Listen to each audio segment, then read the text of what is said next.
May isang pamilyang mukhang perpekto sa paningin ng iba, ngunit ang hindi nila nakikita ay puno ito ng sigawan, galit at pag-aaway.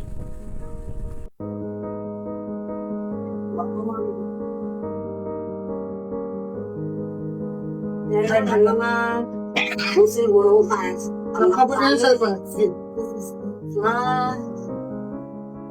Ano ba yan? Kakauwi mo nga lang, kakarating mo nga lang, ondat mo agad? Di ba pala ko naman mo muna ang kakalinis? Gusto ka ba nakakaintindi? Pagod din naman ako agad ang trabaho ah. So ano, sinusumbatan mo na akong Paano ngayon? At doon, narinig ni Mark ang saya at tawanan ng mga kabataan. Bakit po? May kailangan ng waris? Gusto niyo po bang sumali sa Lido? Organisasyon po ito ng mga kabataan na layong magda-session na rin niya. Sige. Siniwan pa.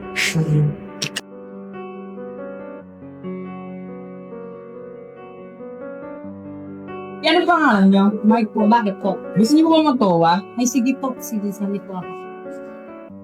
Well, siya talagang kalusag siya ng gola na. Lalo na pag matayo.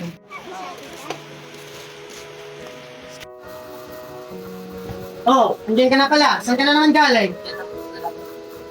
Gumala ka na naman, napakatamad mo talaga. Bigyan mo nga ng walis yan. Oh.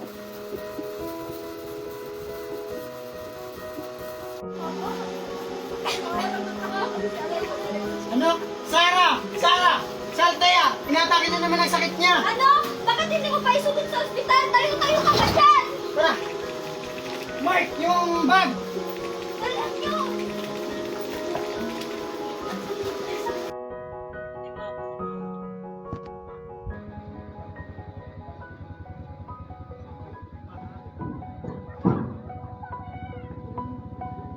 Tulong, Dok! Yung anak ko, Dok! Ano po nangyari sa kanya? Wala po siya ng hininga eh. Hindi, matanda. Ano ba nakita ko si Marisol kanina? Sinuusad sa tayo sa ospital? Oo naman. Bakit daw? Natakot na naman ang sakit ng bata. Hindi ka tayo nakasap pa si Teresa. Nasa kanila, nagpuluto. Sabihin ko mamaya pagkatapos. Kampi, 4. Ano? Mare! Alam mo ba, sinugod na naman daw sa ospital si Althea? Bakit daw? Kumaya na yan, tanong natin kay Maria. Totoo pala yung narinig ko na sinugod ulit sa tayo sa ospital? Oo, tunay yun. Nakita ko kanina, manaling araw. Pananalig nila, no? Tapos na lang nila si Althea. Oo nga, baka yun ang dahilan. Sige na muna, uwi muna ako. Tatanong ko lang kay Mr. kung may alam. Chichigaw. Sige.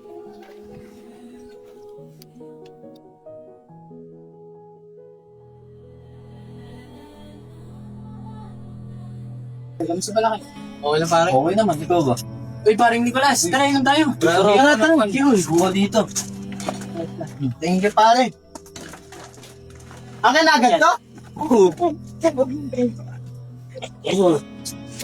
Ay, mapapakarinig. Ito ang nangyayari sa si Teo. Kasi lang, pre. Ba't niya naman kasi nayaan yung bata? Siguro karma niya rin yan kasi hindi siguro kayo lagi nagdang. Ano? Uy, mga paki, relax lang. Tama na yan, mga lasing na kasi kayo eh. Oo, pare.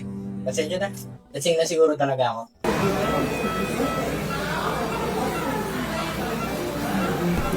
Nakahiga si Althea sa hospital bed habang kinakausap ng doktor sina Sarah at Nicolas. Nila ko sa kaluban na po sa akin na yung mga kailangan niya na po kami ng gamot. Magkano po ba? Mahal po ang abutin ng gamot. Hirap lang po kami sa buhay, Dok.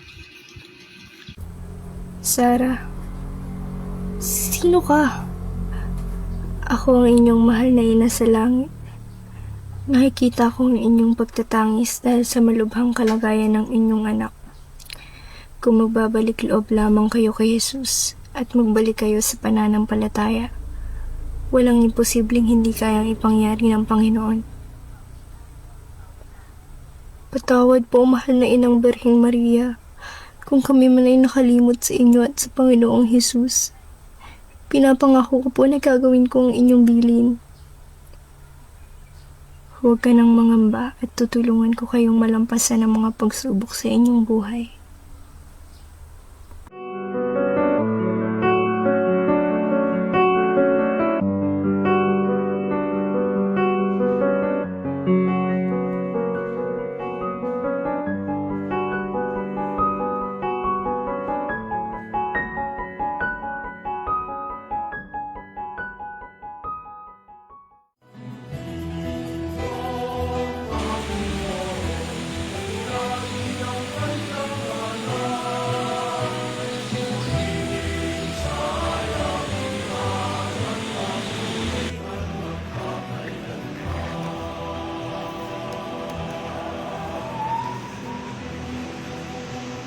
Mga Ama, sana, sa Diyos Espiritu Santo, Amen. Kawalan na niyo ang pangyarihan Diyos, patawarin sa aming mga kasalanan, at pagtubayan tayo umuwi na walang hanggan. Amen. Salamat tayo sa mga pangyarihan Diyos, Ama, Anak, at Espiritu Santo. Amen. Lumayo kayo at magparami. Salamat sa iyo. Hindi man naging madali ang kanilang buhay, natutunan nilang sa gitna ng problema at dilim ay may liwanag na handang gumabay sa kanila. Ang pananampalataya kay Jesus at kay Mama Mary. Jeremiah 29 verse 11, For I know the plans I have for you, declares the Lord, plans to prosper you and not to harm you, plans to give you hope and future.